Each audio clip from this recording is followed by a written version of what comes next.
On est aujourd'hui le mardi 14 Mar Cheshvan, on est le 27 octobre et le cours sera pour la famille Béchet Ariel ainsi que pour la Refoua Shelema de Perle Margalit Bat Messaouda et Ariel Ben Avram ainsi que pour la Refoua Shelema de Chaya Hava Bat Gitel Rivka. Amen. En tous les cas, on continue, donc on est à la page 152, Sha'ar HaYichud Ve'Emunah, et on est arrivé à la ligne qui dit Inertiv. Il est écrit, un verset nous dit Leolam Hashem devarecha nitzav hashamaim. C'est un verset qu'on répète de nombreuses fois pendant la fête de Kippour. Leolam Hashem devarecha nitzav hashamaim, pour toujours, pour l'éternité, Hashem, ta parole se tient dans les cieux. En vérité, il coupe le verset ici, mais l'intention du verset est de dire que la parole d'Hachem se tient dans la création tout entière. Et donc, évidemment, un verset qui déjà, au niveau de la traduction littérale, est un petit peu compliqué, parce que ça veut dire « Leolam Hashem devarecha nitzav vashamaim » pour toujours, Hashem, ta parole se tient dans la création. Donc, qu'est-ce que cela veut dire? Normalement, on comprend que Hachem a créé le monde avec la parole. Mais une fois que le monde a créé, la parole n'est pas dans la création. Or là, il semblerait que la parole elle-même continue à être dans la création. Alors, qu'est-ce que ça veut dire? Ou Piresh à Baal Shem Tov, le Baal Shem Tov explique Kidvarecha, que les paroles chez Amarta que tu as dit, quand tu as créé le monde, par exemple, Yerakia betochamaim, quand tu as dit Yerakia betochamaim, qu'il y ait un espace au milieu des eaux, et cet espace va devenir le ciel, après il est dit, et Hachem a appelé cet espace ciel, que ces paroles-là que tu as dit, Tevot veotiot, les mots et les lettres, Elou, celles, Hen nitzavot veomdot leolam, se tiennent présentes pour toujours, Betor Arakia, à l'intérieur même du ciel, encore une fois c'est l'exemple du ciel, mais c'est vrai aussi dans une tomate, comme il va le dire plus loin. Betor Arakia, à l'intérieur de la création, Hashamaim ou Meluvashot, et les paroles que tu as formulées pour créer sont habillées, se trouvent donc à l'intérieur, Betor Kol Arekiim Leolam, à l'intérieur de tous les cieux, de tout l'espace, les Achiotam, afin de leur donner vie. Kedirtiv, comme il est dit, Vedvar Elokeinu, et il y a un autre verset qui prouve cela en disant, Udvar, Udvar Elokeinu, que là. C'est pas sympa ça, mesdames. Udvar Elokeinu, que la parole d'Hachem,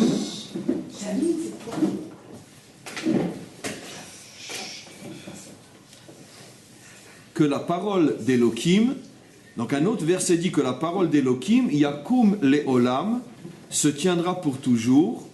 Vedvarav chayim v'kayimim. Bon, c'est très compliqué, on comprend rien, mais c'est pas grave, on le supporte tel qu'il est. On doit aimer chacun avec ses qualités et ses défauts. Udvarav chayim v'kayimim la'ad. Et que donc tes paroles sont vivantes et présentes pour l'éternité. Donc, je fais un petit résumé, je n'explique rien pour l'instant. Comme on a l'habitude de le faire lorsqu'on est en présence d'un texte nouveau, on lit, on n'explique rien. Qu'est-ce que le texte dit? C'est que comme on le sait, sans le comprendre, Hachem a créé avec la parole. Nous, on aurait pu croire, sans les versets tels que le Baal Shem Tov les explique, on aurait pu croire que, bon, Hachem a envoyé des paroles, tout d'un coup, il y a eu une création, mais que la création créée par les paroles existe maintenant indépendamment des paroles.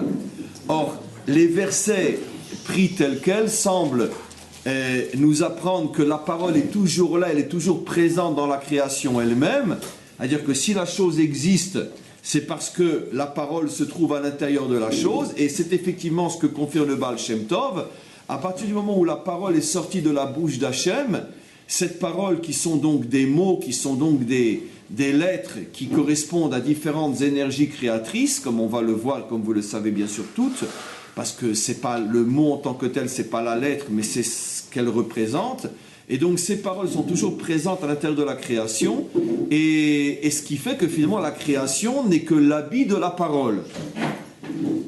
Et donc, on continue encore un petit peu. Qu'est-ce que cela signifie concrètement que la création n'est que l'habit de la parole? Qui ilu ayu otiot mistalkot karega. Si on pouvait imaginer que la parole sorte de son habit, ne serait-ce qu'un instant, chas veshalom, qu'à Dieu ne plaise, vechozrot lemkoram, si la parole retournait à sa source, ayu kol hashamaim ein ve'efes, toute la création disparaîtrait, tout retournerait au néant, ve'efes mamash, ve'ayu kelo ayu, et tout retournerait au néant comme si ça n'avait jamais existé. Klal. Ou kemo kodem ma'amar yirakia, comme ce qu'était la situation de la création avant que ne sorte la parole qui lui a permis d'exister. Mamash. On continue encore un petit peu. Vechen. Et de même, bechol abrouim, chaque chose que tu vois dans ce monde qui existe, en commençant par toi-même, d'accord, vous imaginez tout d'un coup, hop, on se retrouve sans bras. Où il est passé. D'accord. Et donc, ça fait très science-fiction. Vechen, bechol abrouim, c'est incroyable comme des gens qui vivaient dans un monde, je veux dire, où lui c'est 350 ans, et le Baal Shem Tov 350 ans, et de toute façon cette idée existe déjà bien avant le Baal Shem Tov, mais dans un monde qui était, on pourrait dire, très rustique, très concret, très animal, il n'y a pas de technologie, il n'y a pas de finesse, on ne connaît pas l'atome, on ne sait pas ce que sont les électrons. Imaginez finalement des notions qui aujourd'hui nous parlent déjà beaucoup plus, que tout est énergie, que si l'énergie se retire, tout disparaît, rien n'existe en vérité. On le sait aujourd'hui en vérité que quand on tape sur du dur, c'est un fantasme, parce que le dur n'existe pas, la nature est essentiellement faite de vide, mais les particules qui composent la nature vont tellement vite que à chaque fois que je mets ma main, je touche une particule, j'ai l'impression que c'est du plein. Bon, schématisé bien sûr à notre niveau, mais aujourd'hui, des notions comme ça, elles ne nous heurtent plus tellement, parce qu'on sait qu'on vit dans un monde tel qu'il est perçu avec nos yeux, avec nos sens, c'est une illusion totale. C'est pas que l'existence est une illusion, mais en tout cas, l'illusion, c'est tel que nous, on perçoit les choses. Et vous imaginez, il y a 350 ans, dans un monde où on marchait au milieu des canards et des vaches et des moutons, imaginez que finalement, tout n'est qu'énergie, tout n'est que l'être, tout n'est que mot, et que si tout se retire, rien n'existe. Bon, en tous les cas, on continue pour l'instant encore un petit peu. Vechen kol abrouim, de même, toute créature, chez Bechol haolamot, quel que soit le monde dans lequel se trouve cette créature, Elionim et Tartonim, les mondes supérieurs, les mondes inférieurs, Afilu Eretz Alazou, même notre terre, Agashmit, qui est tellement matérielle, au Bechinat domaine dans lequel se trouve le minéral, qu'est-ce qu'il y a de plus concret, qu'est-ce qu'il y a de plus apparemment existant et solidement existant que ce fer, le fer de la clé, c'est du mamash, c'est vraiment, non, ce n'est qu'une parole. C'est rien, comme il va dire. Et donc, à filou, ou bechinat de même le minéral, mamash, ilou ayou mistalkot mimena. Si tu pouvais imaginer un seul instant que se retire de cet acier, chas veshalom, aotiyot, les lettres, me'asara ma'amarot, des 10 paroles de la création, shebaem nivret haaretz, grâce auquel la terre a été créée, Besheshet Yemei Bereshit, pendant les 6 jours de la création, Aïta Choseret le Ein Ve'efes, tout retournerait au néant mamash, Kemo Lifne Sheshet Yemei Bereshit, etc., etc. Encore une phrase et c'est fini pour le cours d'aujourd'hui au niveau du texte.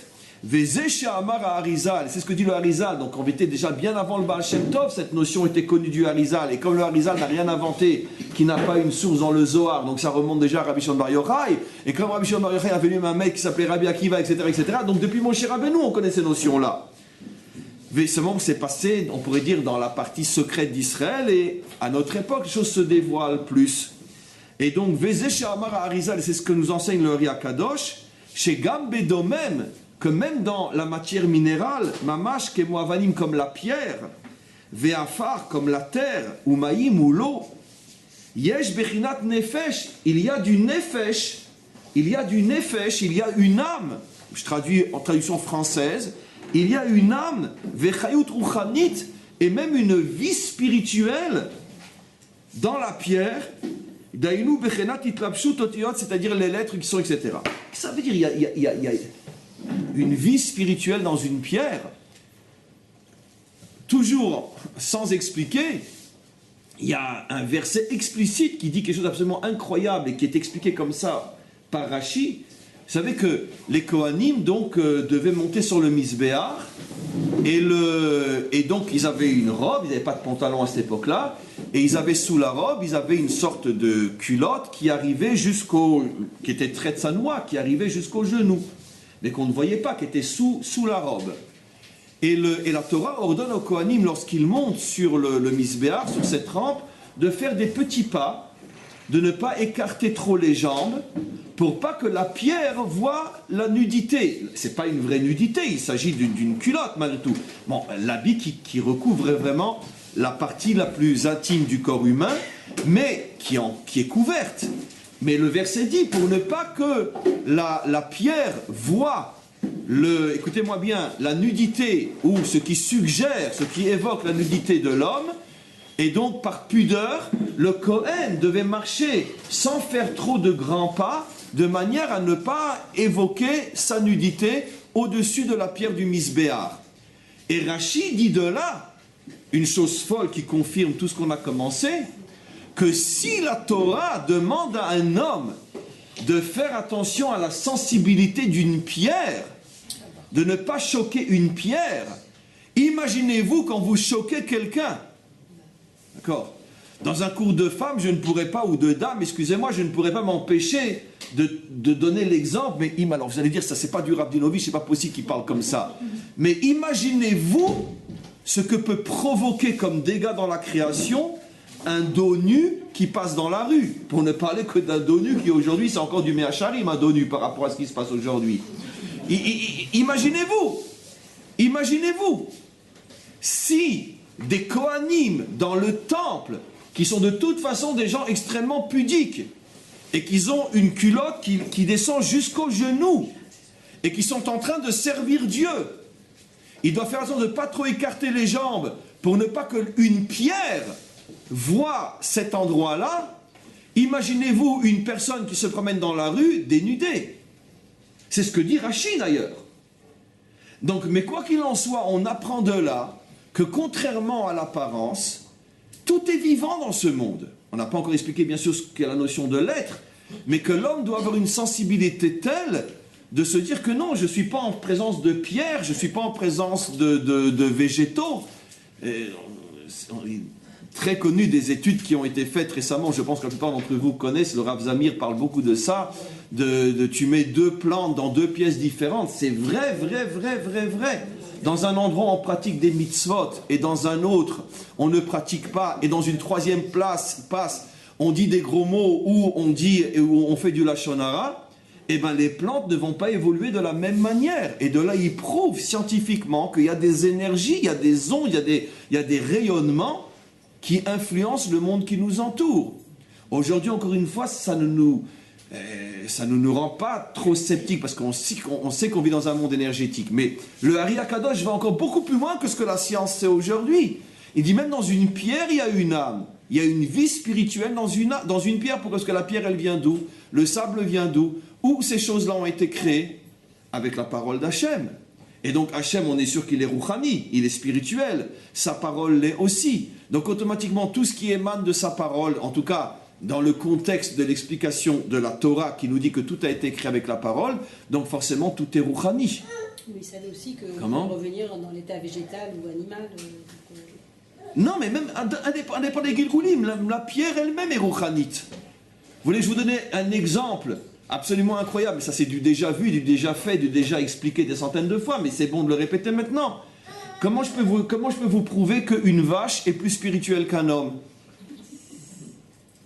Même si l'homme est très vache aussi.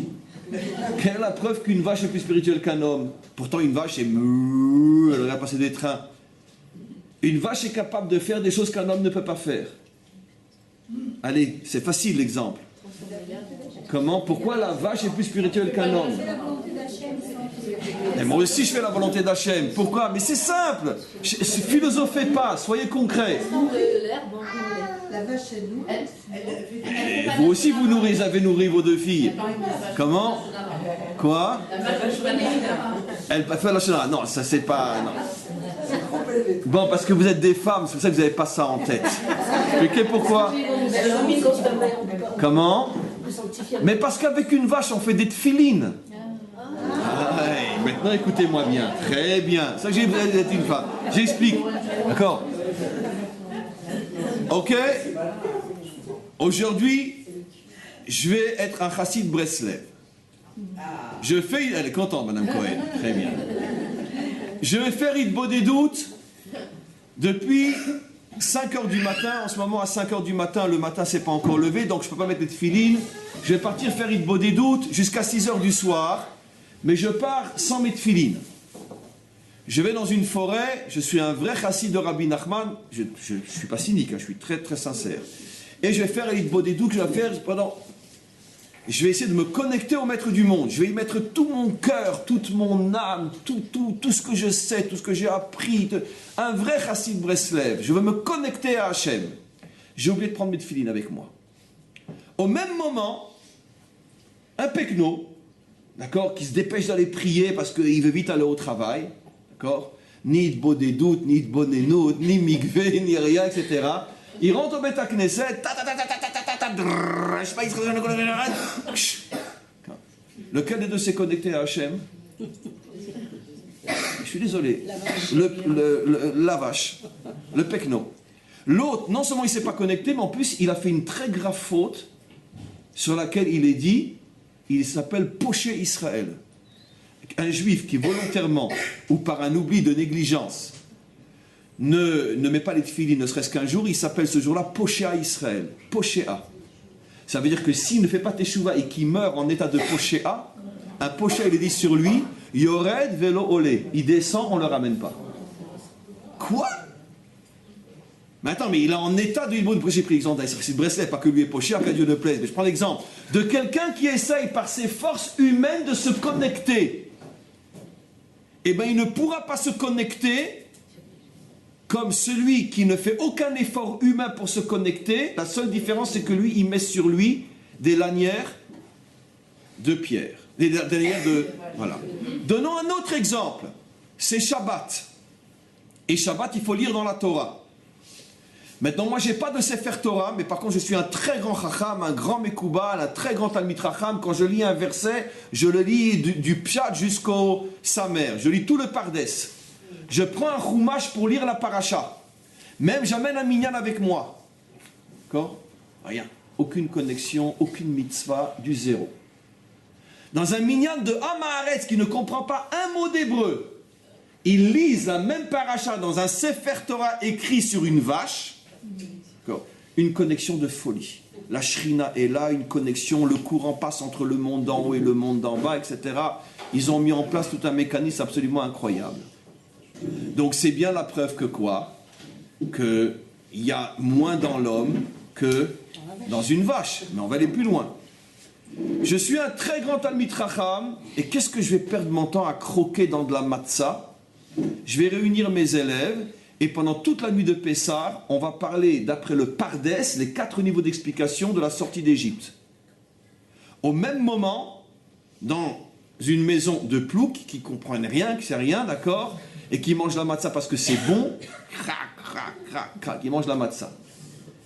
Les premiers n'ont rien fait, les deuxièmes ont fait une mitzvah inimaginable, mitzvah milachon tzafta, milachon tsevet, avodat tsevet, un travail d'équipe, il y a eu une connexion inimaginable. Donc on a vu que la vache est plus haute que l'homme, on a vu que le minéral est plus haut que l'homme, d'accord? Et on va donner un autre exemple, le minéral. Je veux manger du pain. Il faut que je fasse une Netlat Yadayim. Mais moi, je n'ai pas envie de faire une Netlat Yadayim. D'accord? Je mange du pain, même avec bracha, Amotzi, Birkat Amazon. Et comme ça, pendant des années, très bien, je quitte le monde, j'arrive là-haut. Vous connaissez l'histoire, 1000 fois racontée, il y a différentes files. Il y a la file des mangeurs de porc.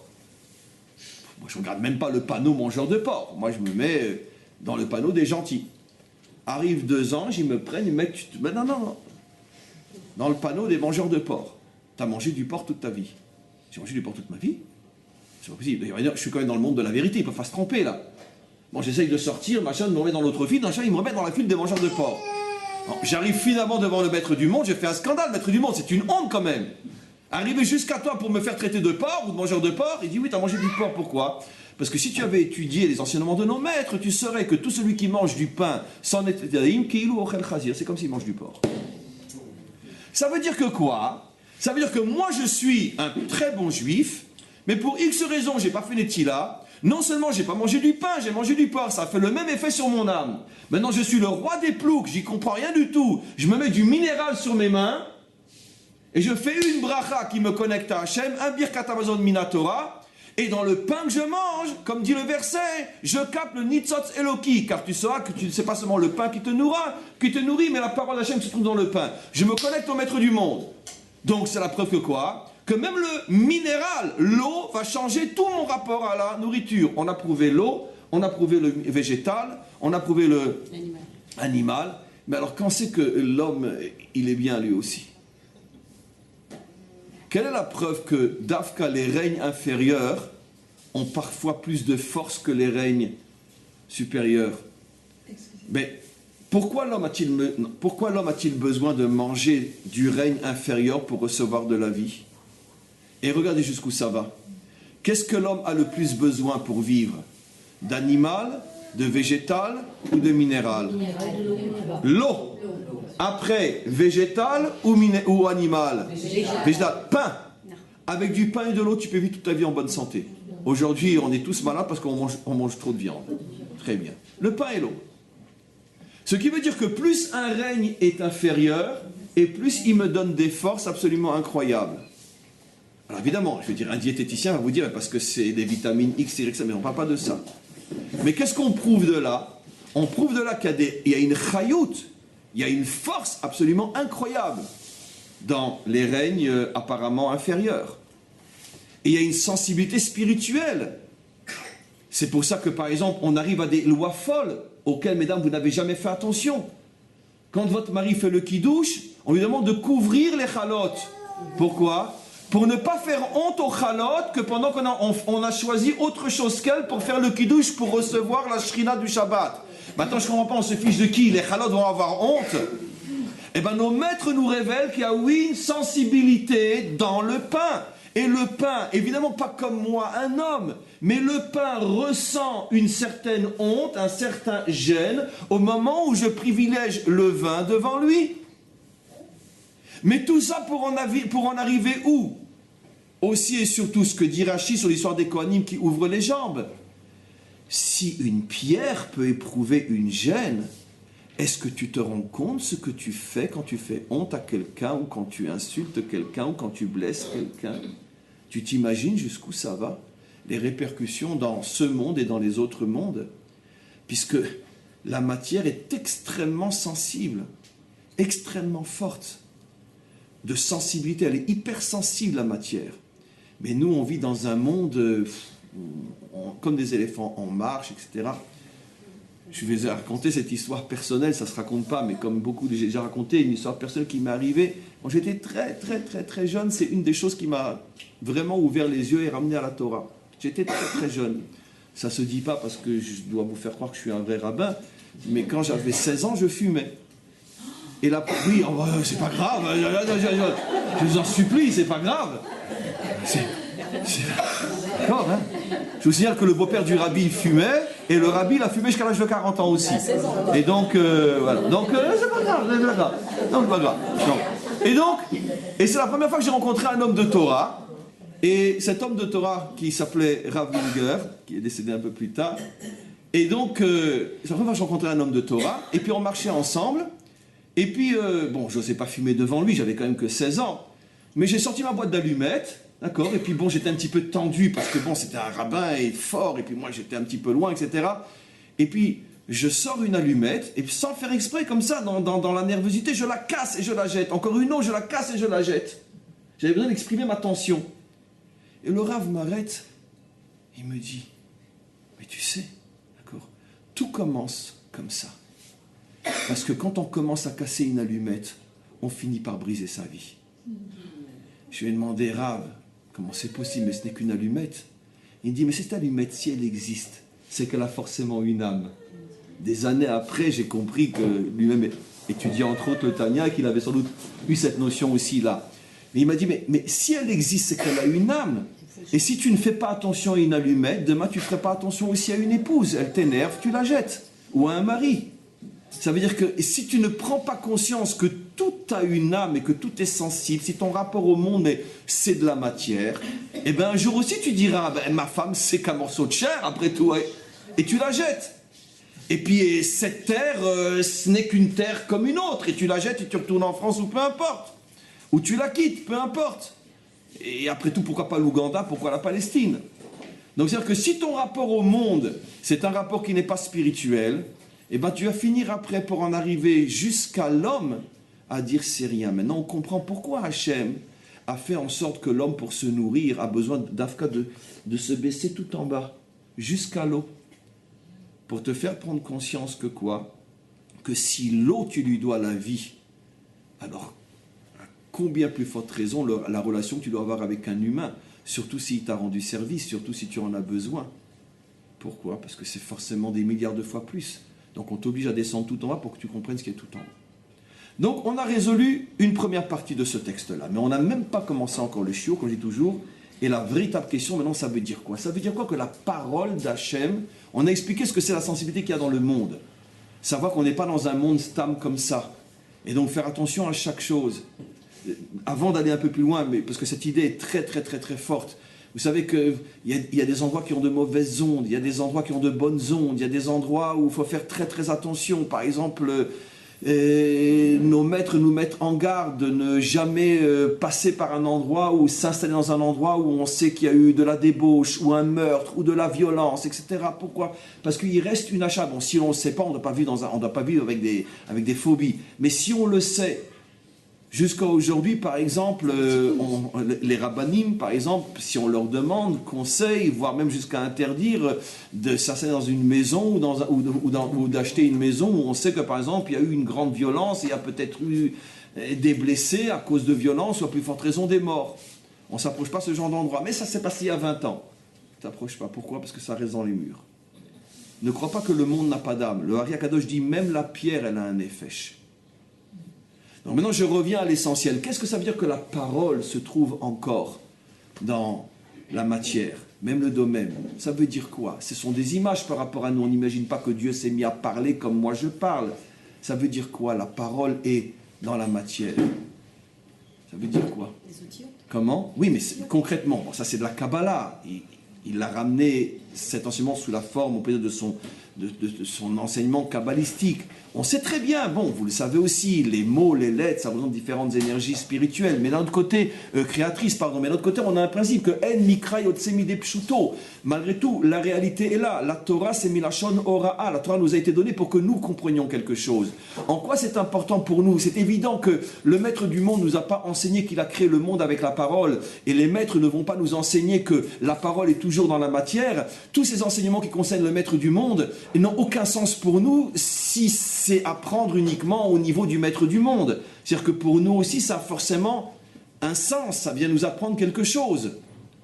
Que finalement, quand le Talmud nous raconte que cette maman enceinte s'arrangeait pendant toute sa grossesse pour tous les jours s'asseoir 1 heure à l'entrée d'un Beth Midrash pour que son ventre entende des paroles de Torah. Et qu'après, quand elle a accouché, le bébé dans le berceau pendant des mois et des mois et des mois, jusqu'à ce qu'il fasse du bruit et qu'il dérange ceux qui étudiaient, elle l'amène au Beth Midrash. Et pourquoi? Nos maîtres expliquent dans le pourquoi. Parce que c'était très très important que les paroles, lui il n'entendait rien, il ne comprenait rien, mais les paroles se déversent dans cet être-là.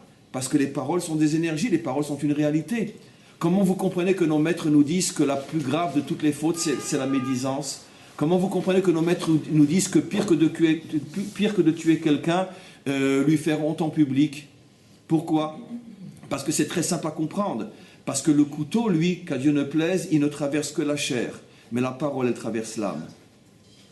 Une parole, c'est un couteau qui rentre dans l'âme. Et c'est beaucoup plus grave. Pourquoi? Parce que quand le corps a été touché, l'âme, elle reste intacte. Et de toute façon, elle s'en va, elle revient, etc. Et l'âme qui est l'essentiel est toujours là. Mais quand l'âme a pris un coup de couteau, il n'y a qu'une parole qui peut transpercer une âme. Quand l'âme a pris un coup de couteau, ça peut durer après je ne sais combien de Gilgoulim jusqu'à ce qu'elle se soigne. Pourquoi nos maîtres nous disent que celui qui fait honte à quelqu'un en public, il perd et ce monde et le monde à venir? Pourquoi le monde à venir? Pourquoi? Parce que c'est à la mesure du dégât qu'il a fait, de la même manière que cette âme-là, elle va porter ce trauma en elle, ce coup de couteau, elle va le porter pendant l'éternité jusqu'à qu'elle soit soignée. C'est sa notion de monde à venir. Et toi, tant que cette âme ne sera pas guérie du mot que tu as mis en elle, et ben toi, tu n'auras pas part au monde à venir non plus. C'est-à-dire que nos maîtres nous disent que quoi? Une parole reste gravée à l'intérieur de l'âme blessée, peut-être pendant des millénaires et des millénaires et des millénaires. On ne se soigne pas de ça. Maintenant, je vais vous dire plus que ça. 99, vous savez, on vit dans une génération de détraqués. En ce sens que le métier qui marche le mieux aujourd'hui, c'est psychologue et coach. D'accord? Pourquoi? Ou thérapeute. Vous ne savez pas qu'aujourd'hui, toutes les femmes deviennent thérapeutes? Et pourquoi? Parce que c'est un métier qui marche très très fort aujourd'hui, parce que tout le monde est cinglé aujourd'hui. Sauf les femmes. Et donc, non. Les femmes sont thérapeutes. Donc, Oui, sauf les femmes, c'est vrai. Et donc, c'est un métier qui marche très très fort aujourd'hui. Tout le monde est thérapeute, tout le monde est coach, tout le monde est ci, tout le monde ça. On apprend comme ça en 2-3 ans, paf, et on commence à soigner les autres. Mais pourquoi? Parce qu'il y a tellement de malades qui sont vraiment malades que je veux dire, on s'accroche à n'importe qui en pensant qu'on va être guéri. Mais peu importe, je vais faire la parenthèse. Je l'ai ouvert parce que souvent ces gens-là font beaucoup plus de dégâts que d'autres choses. Donc c'est bon de se rappeler que fais attention à qui tu confies ton âme et ton avenir psychologique. Mais quoi qu'il en soit, indépendamment, il y en a qui savent vraiment travailler aussi, donc il ne faut pas tous les mettre dans le même sac. Mais quoi qu'il en soit, pourquoi il y a tellement de gens détraqués aujourd'hui? Pourquoi il y a tellement de gens détraqués? Pourquoi? Parce qu'aujourd'hui, on ne sait plus faire attention à sa bouche. La bouche, c'est terrible. C'est terrible. La chutzpah, mais entre un homme et une femme, entre un patron et ses ouvriers, entre les parents et les enfants et les parents, entre des voisins. Mais on ne se rend même pas compte, la bouche, comment que tu envoies des mots, mais tu ne sais même pas les dégâts que tu fais. C'est comme quelqu'un, il envoie une bombe derrière lui, même pas, il entend un boom, ou il n'entend pas, il ne se retourne pas pour voir les dégâts. La bouche, non, je n'ai pas encore expliqué pourquoi, je ne vais pas vous laisser à ce niveau-là. La bouche crée des dégâts inimaginables, et surtout sur nous-mêmes. Sur nous-mêmes, la bouche crée des dégâts inimaginables. Mais allons beaucoup plus loin dans le monde de la Emouna et du Bitachon. Tarshov tov yetov, pense bien, ça ira bien. Est-ce que c'est du même style que la formule sac à poubelle dans laquelle on met n'importe quoi et quoi? Be'ezrat Hashem. Tout le monde dit Be'ezrat Hashem, mais personne ne pense un strict mot de ce qu'il dit. C'est quoi Tarshov tov yetov? C'est parce que tu crées des énergies positives. C'est quoi Ish Gamzu?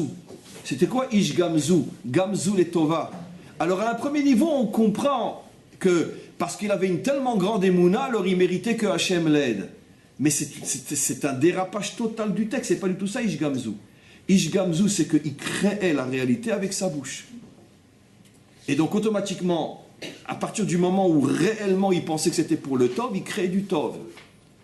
Et donc c'est pour ça que quand une personne est constamment en train de dire, bon nous aussi on le dit, j'en ai marre, j'ai peur, ben ça aussi il faudrait l'éviter, et moi le premier je ne l'évite pas. Mais quand on s'installe dans une parole qui est négative, on se démolit. On se démolit. Et ben, prenons l'exemple dans un couple, d'accord, je ne t'aime plus, c'est fini. Kaddish. Mais non, mais j'étais pas sérieux. Mais non, je ne le pensais pas vraiment. Alors là, c'est très difficile de faire, après de remonter la pente, c'est très très difficile. Très difficile. Pourquoi? Parce que tu as créé une réalité. Même si ce n'était pas vrai, tu l'as créé. Tu l'as créé. Et donc, pourquoi la bouche, elle a une telle force? Pourquoi elle reste en nous? C'est ce que le texte est en train de nous dire. N'essayez pas d'imaginer que ce texte-là est là pour qu'on essaye de comprendre que la parole d'Hachem est dans un mur. C'est pas ça qu'on veut nous faire comprendre. Ce que fait Hachem, c'est pour nous enseigner à nous. Torah milachon ora'a. La Torah, c'est un enseignement pour nous. Qu'est-ce que ça veut nous faire comprendre? Ça veut nous faire comprendre que ce que dit le prophète, un jour viendra où même les murs se mettront à parler. C'est-à-dire quoi, les murs se mettront à parler? C'est-à-dire que toutes les paroles que tu as dites dans un endroit, d'accord, un jour, on aura un tel niveau de sensibilité, de compréhension et de connaissance qu'on s'apercevra que quoi? Qu'on peut faire parler un mur. Et le proverbe en français qui dit que les murs parlent, ça veut dire quoi? Mais maintenant, je vous pose les murs dans les oreilles. Maintenant, je vous pose une question simple, d'accord? Très simple. Vous voulez voir que c'est vrai? Vous savez qu'un mur peut se transformer en tape? En tape, comment on dit un tape? Un enregistreur? Comment on dit en français? Un magnétophone? Comment? Mais qu'est-ce qu'on fait aujourd'hui? On amène, à l'époque, une bande de Une bande de papier, peu importe, etc. C'est un peu plus perfectionné que du papier. On parle sur cette bande-là, elle enregistre quelque chose et après on peut le réécouter. Aujourd'hui c'est sur un disque, peu importe. Aujourd'hui c'est même plus sur un disque, c'est sur des ondes, sur les énergies. Mais vous voyez bien que la parole, on peut la faire entrer dans de la matière et la réécouter après à un autre endroit. Mais sachez qu'aujourd'hui l'homme est obligé d'inventer des machines qui, sauf que ça, sont de la matière pour capter la voix et la réécouter. Mais un jour viendra, on s'aperçoit qu'on n'a même pas besoin de ces machines-là. Pourquoi ? Et parce que le mur a enregistré.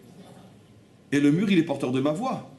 Le problème, c'est que si vous rentrez dans un endroit où les paroles sont toujours des paroles... imaginez, vous rentrez dans la maison d'un couple qui est toujours en train de se déchirer.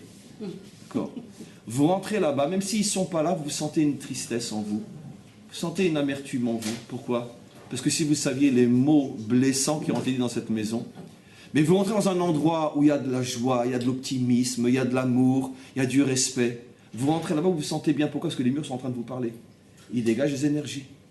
Bien sûr. Et un jour viendra où on n'aura plus besoin de tape, on n'aura plus besoin de marchèvre. On entendra. Et dites-moi, et c'est quoi ce que dit la Torah sur le roi Salomon qui connaissait le langage des arbres ? C'est quoi ? Vous pensez sincèrement que les arbres se mettaient à parler au roi Salomon ? Mais non. Mais tout simplement, il était en présence d'un arbre. Et il connaissait tout l'historique de cet arbre-là. L'arbre lui disait qui est passé devant, qui s'est assis à cet endroit-là, qui a donné un coup de pied, qui a volé un fruit. L'arbre avait emmagasiné toute son historique, tout son passé était dans l'arbre. Et surtout, les paroles. Ça reste. Alors là, je vous pose la question, pourquoi la parole ? Pourquoi la parole plus qu'un acte ? Pourquoi, par exemple, si je gifle quelqu'un dans un endroit, ça s'inscrira moins dans l'endroit, dans la matière, que si j'ai parlé à cet endroit-là, positif ou négatif. Puisque finalement, le verset nous apprend cette notion au niveau de la parole d'Hachem. Tout a été créé avec la parole. Pourquoi la parole, à votre avis, elle a une force plus qu'un acte ? Elle est créatrice, c'est une image d'Hachem. Mais pourquoi Et si on expliquait sans ces références à ces notions qui sont justes, qui sont les versets de la Torah, mais pourquoi la parole, elle est créatrice ? Effectivement, c'est ce que la Torah nous apprend. Elle ne nous l'apprend pas pour lui, car lui, de toute façon, on ne comprend rien. Et on n'était pas là pour voir quand il a parlé qu'il a créé le monde. Mais à notre niveau, qu'est-ce que ça veut dire que la parole est créatrice ? Et pourquoi un acte n'est pas créateur ? Pourquoi un acte n'est pas créateur ? Pourquoi un acte n'est pas créateur ? Un acte qui permet à la Pourquoi quand votre mari vous apporte un bouquet de fleurs, mais il n'ouvre pas la bouche, vous avez envie de le jeter à la figure, et si avec un petit mot gentil, ma chérie, c'est pour toi, vous voyez même plus le bouquet de fleurs, vous mettez ces paroles dans l'eau. Pourquoi ? Pourquoi ? C'est vrai ou c'est pas vrai ? Moi je sais parce que j'ai demandé à mon épouse, donc elle me l'a dit. D'accord ? Mais J'étais en train de dire le contraire. mais non, mais je veux dire que nous les hommes, on l'apprend des femmes, justement. Bon. Pourquoi ? Parce que la parole, elle crée là. Pourquoi vous offrez un diamant qui vaut 20 000 €, vous l'offrez sans un mot, vous le laissez sur la table, et pourquoi vous n'avez pas les moyens d'offrir un diamant, mais le jour de l'anniversaire, un petit mot gentil, pourquoi c'est le plus beau des diamants du monde ? Qu'est-ce qu'elle a la parole mince ? Pourquoi c'est plus qu'un diamant ? Elle ouvre plein de monde la parole. Alors qu'un acte est figé, il reste tel qu'il est, il est en absolu, alors que la parole, elle ouvre des milliers de guignols et de Elle rentre dans l'âme, la parole. Non, parce que la parole rentre dans l'âme. Pourquoi la parole c'est vivant ? Ça c'est déjà le premier mot qui est juste. Sur le verset qui dit Vayi à Adam le nefesh chaya, et l'homme fut un être vivant. Unkelos emetargem, Unkelos traduit Vayi à Adam le ruach memalela, et l'homme fut un souffle parlant. Donc alors que la Torah parle d'un être vivant, Unkelos, qui est un Tana, qui est de la génération de Rabbi Akiva, nous apporte une clé de compréhension. C'est quoi un être vivant ? C'est un être qui parle. La vie, c'est la parole. Attention, là on ouvre l'infini. Tiens, la vie, c'est la parole. Alors, Nishmat Chaim, c'est quoi ? Une âme parlante. Une âme de vie, c'est une âme parlante. C'est quoi Etz HaChaim, l'arbre de la vie ? C'est un arbre qui parle. Et c'est quoi Etz Hadaat Tovera qu'il ne fallait pas manger parce qu'il tue ? C'est l'arbre de la connaissance. Mais la connaissance, elle ne parle pas forcément. C'est le savoir, c'est la pensée. Donc au niveau de la pensée, il n'y a pas de vie. Au niveau de la parole, il y a de la vie. Et pourquoi la parole, elle transmet la vie ? Pourquoi ? Pourquoi? Non, je vous pose la question sur pourquoi elle transmet la vie? Il y a un souffle, Il y a une communication. Très bien. Parce que quand tu parles à quelqu'un, qu'est-ce que tu lui montres quand tu parles à quelqu'un? De l'intérêt. Bien sûr. Tu lui montres de l'intérêt. Parce que quand tu parles à quelqu'un, tu l'invites à te répondre. Tu l'invites à réagir. Un acte, il n'y a pas de dialogue dans un acte. Même si c'est un acte extrêmement fort, extrêmement touchant. Un diamant que tu déposes sur une table, mais tu n'es pas là pour le donner et dire « ma chérie », tu n'es pas là. Mais par contre, quand tu parles, automatiquement, tu invites. C'est-à-dire que tu donnes de l'importance. Donc finalement, qu'est-ce que ça veut dire que Dieu il a créé le monde avec la parole? Ça, je l'ai déjà expliqué des milliers de fois. Ça veut dire quoi au niveau d'Hachem? Ça veut dire qu'en vérité, Hachem, il a créé un monde qui nous concerne, qui nous interpelle. En créant le monde, Hachem nous demande de lui répondre, il nous interpelle. Hachem, en créant le monde, a voulu établir un dialogue. Parler, c'est dialoguer. Il a voulu un dialogue. Et si je ramène, il a voulu une connexion, il a voulu que... C'est quoi la prière la plus importante d'Israël? Shema Israël, écoute. Ah, j'écoute, donc ça veut dire que quelqu'un s'adresse à moi. Donc parler, c'est quoi? Parler, ça veut dire quoi concrètement? C'est donner de l'importance à l'autre. C'est lui donner la possibilité de répondre, de réagir. Et donc c'est ça la parole, c'est pour ça que c'est ça la vie. C'est quoi être vivant? Sentir qu'on est concerné. Ça permet d'exister. Voilà. Bien sûr. Alors, une personne... Vous connaissez cette histoire que je vous ai racontée des milliards de fois? Et combien de fois vous l'avez entendue? C'est un rave qui enseignait toujours quoi, les dégâts catastrophiques de la colère, surtout dans un couple. Il ne faut pas se mettre en colère. Il faut accepter, il enseigne à ses élèves. Si tu sens que ça va monter, etc., ne réponds pas. Bon, les élèves étaient persuadés, oh, j'aimerais bien le voir dans un moment de dispute avec sa femme, comment il se comporte. Bien. Et puis un jour, il amène un élève chez lui à la maison, et puis au loin, on voit la femme, une vraie, qui attendait à la porte, et puis elle commence à l'insulter de loin. Évidemment, tu changeras jamais. Je t'ai dit de passer par le marché, par le Mechane Yehuda et de me rapporter des courses. Évidemment, tu ne fais jamais ce qu'on te dit. D'accord? Eh bien, je vais le dire devant ton élève, qu'il le sache. T'es un nul. Le rabbin, il entend ça. Vous croyez qu'il baisse la tête, etc. Mais il répond, il dit, moi je suis un nul. Oui, je suis vraiment un nul t'avoir épousé. Vraiment. Quand elle entend ça, et tac, et tac, et tac, et ça en arrive presque aux mains, et des gros mots. Et l'élève, il est là au milieu, il regarde, il dit, c'est pas possible. Il essaye de voir, il regarde sur son WhatsApp si c'est bien la même photo de son rave, s'il n'y a pas eu un échange de rave. Quoi, c'est lui vraiment? Il n'en peut plus. Et puis bon, quand c'est fini, elle rentre, elle monte dans sa chambre, elle se met à pleurer, j'aurais dû écouter ma mère, tu n'es qu'un monstre, etc. Et puis lui, il rentre dans le bureau avec son élève, tout de suite il fait un switch. Rien, on ne voit aucune trace de ce qui s'est passé, mais l'élève, il est terrifié, il n'ose pas poser la question capitale. Rav, c'est bien vous? C'est bien vos enseignements? Le Rav comprend, il coupe la parole avant qu'elle ne sorte de sa bouche, il lui dit, je vais t'expliquer. Évidemment que je suis au niveau, et plus encore que tu l'imagines, de rester froid, de ne rien entendre, etc. Mais si je ne lui réponds pas, je vais la tuer. Pourquoi? Parce que ce qu'une femme, ce qu'elle a besoin, c'est de sentir que ce qu'elle nous dit, ça nous fait quelque chose. Parce que si vraiment je suis avec elle comme je pourrais l'être, ce que je vous enseigne d'être, d'accord, mais sentir qu'elle a en face d'elle un mur, ça va la tuer plus encore que si je réponds. Parce qu'en répondant, en vérité, elle sent qu'il y a patli, que zénogéali, que ça me touche. Et donc c'est comme ça que je lui donne de l'importance. Vous savez tous, c'est pas de moi, mais c'est tous, pourquoi aujourd'hui, malheureusement, tous les jeunes couples vont au kotel le jour de leur mariage, avant la choupa, pour apprendre à parler à un mur. Et donc, vous ne la connaissez pas, mais elle est extraordinaire celle-là. Elle est extraordinaire pour apprendre à parler à un mur. Et donc automatiquement, rien, dis-moi que je suis folle, mais dis quelque chose. Dis-moi que je t'énerve, mais au moins fais-moi sentir que j'existe pour toi. La parole, elle crée la communication, tu te tais, c'est fini. Donc il y a des fois où c'est interdit d'être un tzaddik. Parce que si tu es un tzaddik, que tu tues l'autre, que tu lui montres, tu es complètement au-dessus de lui, c'est la fin. Et la première chose qu'un mort fait, parce qu'un mort, quand vous le voyez une seconde après sa mort, il n'a pas du tout changé, hein, on pourrait croire qu'il dort. La seule chose qu'un mort ne peut plus faire, la chose qui a changé, c'est qu'il ne peut plus parler. ça il a perdu, la parole. Parce que la vie, c'est la communication. Et donc, maintenant, qu'est-ce que nous dit la Torah quand elle nous dit, ou nos maîtres nous disent que ce qu'on avait demandé en vérité à Adam, c'est d'abord de manger du Etz Adaat, de Etz Chaim, avant de manger du Etz Adaat. Écoutez bien l'explication comme je n'ai encore jamais expliqué.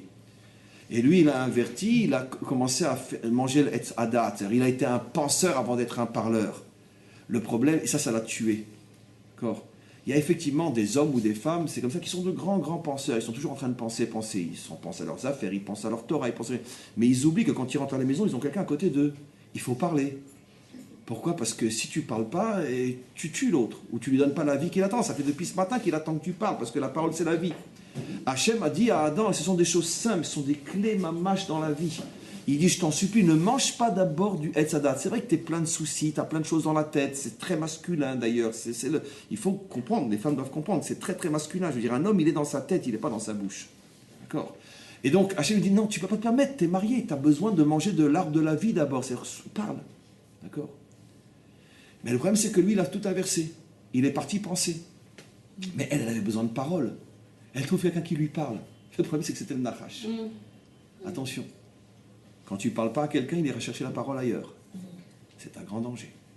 Et donc le Nachash est venu, le Nachash est un grand parleur. Alors lui, il a commencé la grande séduction, le grand charme. Est-ce que Dieu vous a tout interdit, machin, etc. N'importe quoi, dit Rachid. Mais il voit bien qu'elle est en train de manger. Comment qu'il ose dire quoi, tous les arbres sont interdits? Comment qu'il ose dire ça? Rachid dit, c'est pas de moi, Rachid dit, mais enfin, il la voit bien qu'elle mange de tout, sauf de cet arbre-là. Le Icar, c'est de parler. Il a compris. Elle a besoin d'entendre quelqu'un qui lui parle, même pour dire des honneries, mais rien qui lui parle. Parce que son mari dit jamais rien. À ce moment-là, il a touché le point sensible. Et nos maîtres nous demandent, mais où était Adam pendant qu'elle était en train de parler à un autre? Où était Adam? Il était en train de dormir. Vous pouvez comprendre à tous les niveaux. Il était dans sa tête. Etz Hadat, Tov Vera.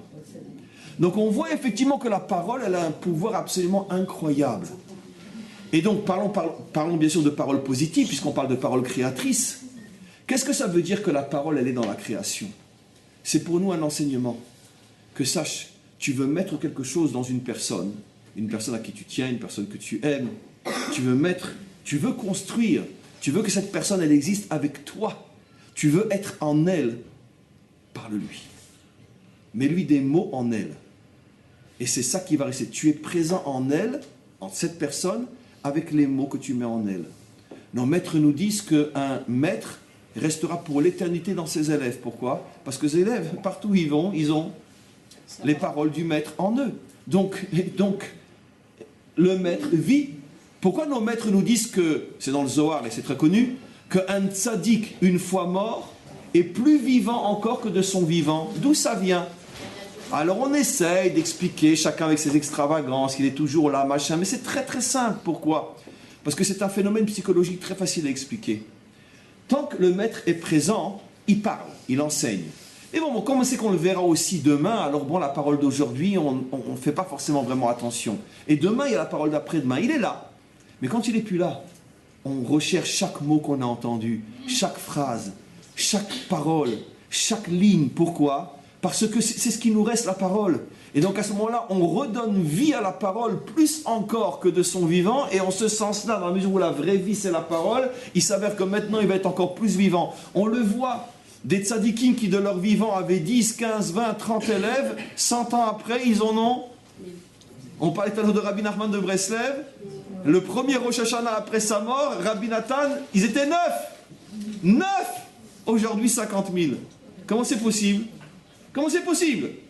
9, 300 ans après 50 000, je parle 50 000, il y en a beaucoup plus que ça, mais 50 000 là-bas. Pourquoi? Mais parce que la parole, c'est la vie, et on s'attache à la parole. La parole, la parole, la parole. Et comme on compresse la parole plus qu'on le faisait de son vivant, il est de plus en plus vivant, de plus en plus vivant. La parole, c'est la vie. Ça veut dire quoi? Concrètement, et pour presque terminer, après je vais développer quelque chose encore, on a encore 10 bonnes minutes, je vais développer un autre point très important. Ça veut dire que la pire des choses, mesdames, messieurs, et tous ceux qui écouteront ce cours, la pire des choses, quand on a un problème, c'est de se braquer et puis parler. À ce moment-là, vous savez quoi? Si vous êtes des femmes, si vous avez en face de vous un mari qui ne vous parle pas, lui, il vous tire dessus à vous portant, mais vous, si vous ne répondez pas et vous refusez le dialogue, vous le fusez, vous dites, c'est comme ça, je m'en vais, ben vous creusez la tombe. Pour enterrer quelqu'un, il faut deux choses, le tuer et l'enterrer. Et bien, la femme qui ne réagit pas, c'est comme ça, je suis blessé, machin, ça, j'irai chercher ailleurs, très bien, et bien c'est quoi? Lui, il a peut-être tiré sur toi, ou plutôt c'est le contraire, peu importe. Lui, il a peut-être été le début de la mort, mais toi, tu as creusé la tombe. Pourquoi tu ne réponds pas? Pourquoi tu ne cherches pas le dialogue? Pourquoi tu ne le provoques pas? Pourquoi tu ne vas pas? Qu'est-ce que disent nos maîtres? et amitecha, velotissa alavchet. Tu as un problème avec quelqu'un, engage le dialogue. Explique-lui ce qui ne va pas. Ne le lâche pas. Et si tu baisses les bras, tu dis, de toute façon, c'est une tête de mule, il n'écoute rien. Velotissa alavchet. Tu portes la responsabilité de toutes les conséquences. Mais j'ai essayé 1000 fois, ça ne marche pas. Non, tu n'as pas essayé. Ça n'existe pas, tu as essayé. Parce que moi, je vous le signe, quelqu'un qui essaye, sauf s'il a vraiment, il y a des cas exceptionnels, sauf s'il a vraiment une vraie sale crapule en face de lui, c'est un cas sur 150 milliards de milliards, j'enseigne à des gens comme vous, j'enseigne pas à ceux qui ne sont pas là. Pour des gens comme nous, c'est évident qu'on ne vit pas en présence de cet unique qui est l'exception sur 100 milliards de milliards, donc j'ai forcément quelqu'un qui n'est pas pire que moi. Si ça ne marche pas, c'est qu'en vérité, même quand j'essaye, au fond de moi, j'espère que finalement ça ne marchera pas parce que j'ai envie de me barrer. Dans une relation humaine, dans ci, dans ça, peu importe. Parce que si tu parles vraiment, nos maîtres disent Dvarim ayotsim min halev, nirnasim lalev. Si ce n'est pas rentré dans son cœur, c'est que ce n'est pas sorti du tien. Tu lui as parlé avec tes lèvres, tu ne lui as pas parlé avec ton cœur. Parce qu'au fond de toi-même, ça ne te dérange pas que la relation soit terminée. Donc en vérité, si ça se termine mal, c'est toi le fautif. Dans toutes les relations humaines, il y a ce principe fondamental. Il n'y a pas de dialogue, c'est la mort. Il y a un dialogue, c'est la vie. Sauf si, encore une fois, mais avant de prouver qu'on est dans ce cas-là, il faut vraiment se lever de bonne heure, sauf si vraiment on peut apporter une preuve qu'on est en face de l'exception, sur le 1 milliard. Donc lui, c'est perdu d'avance, mais ça n'existe pas pour des gens normatifs comme nous. Sauf dans ce cas-là, s'il y a un problème, même si c'est l'autre qui a commencé, si toi tu te tais aussi, ensemble vous avez creusé la tombe, et donc les deux sont responsables et les deux devront rendre des comptes de ce qui se passe. Donc, une dispute entre des gens, dans un couple, entre des associés, dans une communauté, etc. Surtout, il faut absolument à un moment donné un dialogue. Parce que s'il n'y a pas de dialogue, à ce moment-là. Donc, maintenant je vais essayer de... Comment ? Et si en parlant justement, on risque de faire de la shonara. Du lachon hara ? Non, on parle à la personne. À la personne, c'est jamais du lachon hara. Jamais. Si le sujet de la discussion, ça risque d'engendrer du lachon hara. Mais non, mais tu dis à quelqu'un, les problèmes que tu as avec lui, c'est pas de lachon hara, c'est une mitzvah, c'est la mitzvah de tochacha. Le lachon hara, c'est quand tu mêles un tiers qui lui n'est pas concerné par le problème. Mais quand c'est la personne elle-même, c'est un devoir. C'est pas une permission, c'est un devoir. Tu as le devoir de parler. Et c'est impossible une parole qui ne marche pas. Pourquoi ? Juste un instant, madame. Pourquoi ? Parce que c'est ça ce que ce texte nous apprend, tel que nous on le décrypte. La parole est la seule chose qui rentre dans la matière. Ça rentre dedans. Ça veut dire que ça rentre dedans. Ça veut dire qu'une parole juste que tu vas lui dire, c'est en lui. Sur le moment, ça ne fait peut-être pas d'effet, mais il part avec. Tu as l'impression, mais il ne t'a pas écouté. Non, c'est faux, la parole elle est rentrée en lui. Et automatiquement, la parole elle rentre en lui, automatiquement quelque part, peut-être dans un mois, une semaine, paf, la parole elle ressort. Tu t'aperçois que tu l'as créée. Ne jamais se désespérer d'une parole, parce que la parole, la personne part avec. Qu'est-ce qu'il dit ? Et si tu retires les paroles, tu les ramènes à leur source, la création retourne au néant. Ça veut dire quoi concrètement ? Une personne à qui tu ne parles plus, tu la transformes en néant. Parce que celui duquel j'attends une parole, si tu ne me parles pas, tu me transformes en néant. Peu importe qui a commencé. Si moi je ne te parle plus parce que blessé, je ne te réponds plus et je ne cherche plus de dialogue, eh bien c'est pareil. Ça veut dire que chacun transforme l'autre en néant. On ne peut pas vivre sans parole. Ça c'est le message le plus important de l'existence. On ne peut pas vivre sans parole. Reprenons le cas classique du couple. Aujourd'hui, qu'est-ce que c'est le couple dans 99% des cas de figure épinaliens ? C'est un monde sans parole. On ne parle plus. Juste les paroles qui sont en vérité des cris animaux pour faire connaître ses besoins. Parce que les animaux ne parlent pas. Ils font des signes par la bouche. J'ai faim, j'ai besoin d'une nouvelle chemise, n'oublie pas de faire les courses, descends les poubelles. Ça, c'est des cris animaux, c'est pas la parole. Et donc, c'est le monde du silence. Mais en vérité, c'est comme ça qu'on se parle dans la société aussi. Je donne un autre exemple, d'accord? Moi, le premier, le plus malade de tous les malades, toute la journée sur Facebook, WhatsApp, machin, c'était quoi? C'est quoi? Eh bien, c'est la négation totale de la parole. Il n'y a plus de dialogue. Pourquoi? Pourquoi c'est pas un dialogue? C'est mécanique, c'est technique, il n'y a plus de dialogue. C'est-à-dire qu'on vit dans un monde où on a complètement vidé le monde de la notion de dialogue. Les gens savent plus se parler. Ils savent plus se parler sans hausser le ton, ils savent plus se parler sans s'engueuler, ils savent plus se parler sans se braquer. Il n'y a plus de dialogue. Or, toute la vie repose sur la parole. C'est l'exemple de Babel. Comment? C'est l'exemple de Babel. Oui, on a confondu les paroles, ils ne comprennent plus. Oui. Ah, excusez-moi, je voudrais juste revenir sur une ambiguïté. Vous avez parlé de l'histoire du rat qui vient avec son élève et la femme, elle le traite de tous les noms. Et lui, pour la rendre, entre guillemets, les tiaresses à Léa, Oui.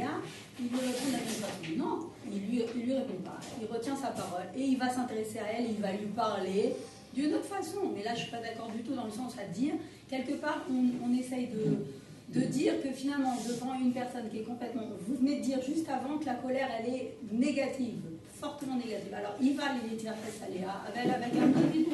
100% d'accord. C'est évident que cette blague, elle est limitée au fait que c'est une blague.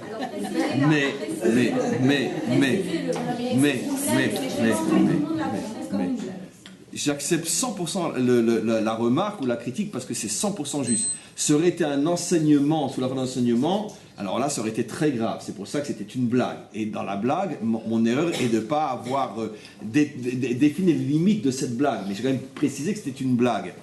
Mais maintenant, si déjà vous abordez ce sujet, je ne suis pas 100% d'accord sans nuance. Évidemment, là où c'est une blague et c'est pas du tout à prendre au sérieux, c'est répondre par des insultes et des gros mots. Ça, c'est la partie de la blague qui est vraiment une blague. Malgré tout, le fond de la blague, que des fois, il faut savoir répondre avec force et une certaine violence, ça peut être aussi des fois très important. Pourquoi? Parce que des fois, il y a un rapport de force qui est tel qu'on a en face de soi quelqu'un qui a la mentalité de nos voisins et que quand tu essayes d'être gentil, il voit ça comme de la faiblesse et il t'écrase encore plus. Il faut savoir que des fois, le salut d'une relation dépend de la force que tu exprimes et de lui montrer que non seulement tu ne vas pas te faire écraser, mais c'est toi qui vas te faire écraser, parce qu'il commence à te respecter. Comme je dis toujours, le shalom baït ne doit pas être traduit par fiche-moi la paix. Bon, d'accord, t'as raison. Vous connaissez la blague tous, ouais. D'accord, ma femme a toujours le dernier mot. C'est moi toujours qui ai le dernier mot chez moi, tu as raison chez moi. Donc, c'est ce que beaucoup de couples font. Et c'est-à-dire que finalement, on n'a pas envie de se battre, donc allez, tu as raison, d'accord, c'est vrai, j'ai tort, etc. C'est très, très, très grave. Un homme, une femme n'ont pas le droit de passer outre leur dignité. Si je pense que j'ai raison et si je pense que tu as tort, dans les limites de l'acceptable qui est bien sûr les coups et la grossièreté, mais se battre réellement et même violemment au niveau de l'affirmation de soi et le refus d'entendre l'autre parce qu'on pense qu'il a tort, parfois c'est nécessaire dans une relation humaine. Donc, bon, viens, on va s'expliquer, c'est pas si grave, etc. Ça marche pas forcément dans tous les cas. Il y a des fois où, effectivement, excusez-moi, je vais donner deux exemples très très simples qui sont très très meurtriers aujourd'hui et j'en sais quelque chose pour ô combien traiter ce genre de cas. Je veux dire, si une femme voit que son mari qui travaille avec X, Y et Z secrétaire est un petit peu léger, etc., rien de plus, d'accord ? Mon mari, tu sais, je voudrais qu'on discute ce soir. Tu sais, bon, je comprends que... Mais enfin, je pense que... Mais ça va, tu lui rentres dedans, tu le menaces de le jeter par la fenêtre, tu le traites de tous les noms, espèce d'ordure. Non, mais attends, je t'ai vu comment tu lui parles, mais pour qui tu te prends? Non, mais t'es marié ou quoi? Pas de cadeau, les gars. Là, il faut que vraiment... Pourquoi? Non, mais vous direz, c'est moi qui l'ai dit. Parce que alors, si tu commences comme ça, oui, mon mari, je comprends que dans le monde dans lequel on vit, oui... non, mais attends, tu lui rentres dedans, tu le menaces de le dénoncer en public, d'aller parler à son rave, de lui faire le scandale de sa vie, d'en parler devant les enfants s'ils sont en âge de comprendre. Là, tu le démolis. Vice-versa. Le mari pense que sa femme n'est pas habillée exactement comme on peut l'espérer d'une femme qui a quand même l'âge qu'elle a et les enfants qu'elle a, etc. Je dis, mais il n'y a pas de... Bon, je voudrais qu'on discute, madame. Oui, je sais, bon, on vit dans un monde moderne, mais tu comprends que... Mais pas du tout, d'accord? Tu lèves la main, tu menaces de frapper, tu ne frapperas pas. Et tu recommences, je veux dire, tu vas à l'hôpital. Ah oui, je suis très sérieux. Je suis très, très, très sérieux. Là, vous pouvez ne plus venir à mes cours. Mais attends... Tu as des doutes sur ton épouse, tu penses qu'elle exagère, qu'elle aime bien être regardée quand elle marche dans la rue, etc. Et tu vas lui parler gentiment. Ah non, non. Je veux dire, il ne faut pas du tout être occidental dans ce genre de choses, parce que tu baisses la tête une fois, après tu vas pleurer toute ta vie. Donc mieux vaut être menaçant quand c'est encore possible qu'après pleurer jusqu'à la fin de ta vie.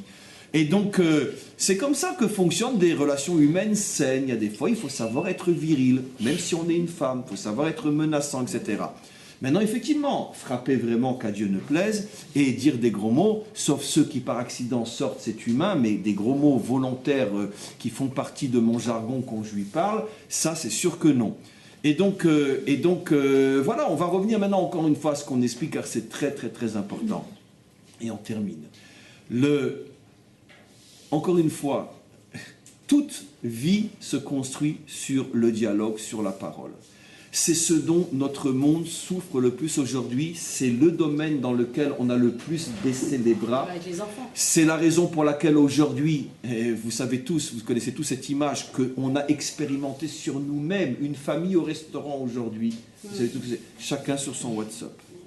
C'est les photos classiques qui sont sur tous les internets du monde entier. Chacun sur son... Je veux dire, mais vous imaginez, ma chérie, on sort au restaurant ce soir... D'accord? Je veux dire, la première chose que vous devez faire, c'est que je t'interdis d'emporter ton téléphone avec toi. Non, mais si jamais on nous appelle, c'est une urgence. D'accord, mais alors au moins pendant qu'on mange, tu ne l'as pas, il est fermé. Parce que sinon, ça va être... Oui, mais on attend, on attend qu'ils nous servent. D'accord. Et puis après, on mange. Puis après, on fait Birkat Amazon et conséquence parle. Donc on vit dans un monde aujourd'hui où les forces du mal, pour employer un langage très religieux, ont tout fait pour empêcher qu'on parle. Et notre travail à nous, c'est d'Afka parler. Et savoir encore une fois une chose, quand tu parles, tu rentres à l'intérieur d'eux. Ce que tu as dit, ça reste à l'intérieur. Et si tu ne parles pas, tu crées le vide, tu crées le néant. Et tu crées le problème. Et donc il faut s'habituer à parler. Est-ce qu'il y a encore une question ou deux, sinon on arrête le cours? Oui. Excusez-moi, concernant la parole, mais juste, c'est peut-être un peu, pas hors sujet, mais quand vous dites que Hachem ne parle pas, enfin, c'est pas imagé, mais... Il parle, mais pas comme nous on le comprend. Alors, par exemple, quand il a transmis la Torah à Moshe Rabbeinu, Oui. c'est-à-dire que ça voudrait dire que c'est Moshe Rabbeinu de lui-même qui a compris ce qu'il devait écrire. Non, il y a une parole. La prophétie est une parole, ça existe. Non, il y a une parole que le prophète capte selon les normes de la parole prophétique, mais il y a une parole. Mais ça, c'est tout un pan que je n'ai pas vraiment développé aujourd'hui, parce que je l'ai développé dans d'autres endroits, dans d'autres cours. Quand je dis que le monde entier est la parole d'Hachem, qu'est-ce que ça veut dire par rapport à nous? Tout ce qui nous arrive dans notre existence, eh ben, c'est Hachem qui nous interpelle. Et c'est ça le fondement de la Emouna d'Israël, c'est ce qu'on appelle la Hashgacha Pratit, de savoir que ce qui m'arrive, c'est une parole que Hachem m'envoie. Nos maîtres vont dire jusqu'où je dois me dire que Hachem me parle.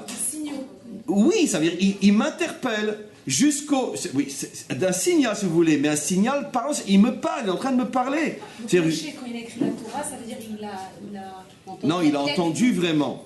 Ah, il a entendu. Lui, c'est déjà vraiment une parole prophétique. Nous, c'est des signes. C'est des signes, mais les signes, c'est aussi, à notre niveau qui ne sommes pas des prophètes, c'est aussi une forme de parole.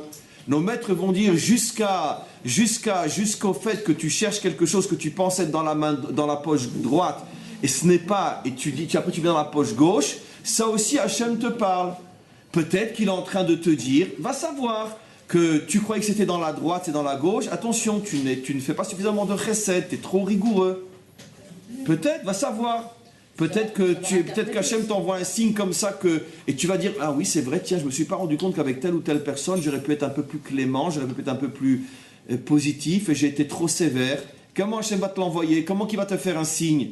eh ben, il va faire que tu cherches quelque chose à droite et tu vas le trouver à gauche. Et il te dit, ouais, tu t'es déplacé à gauche. Tu crois être à droite, mais en vérité, tu es à gauche. Ça peut être le contraire.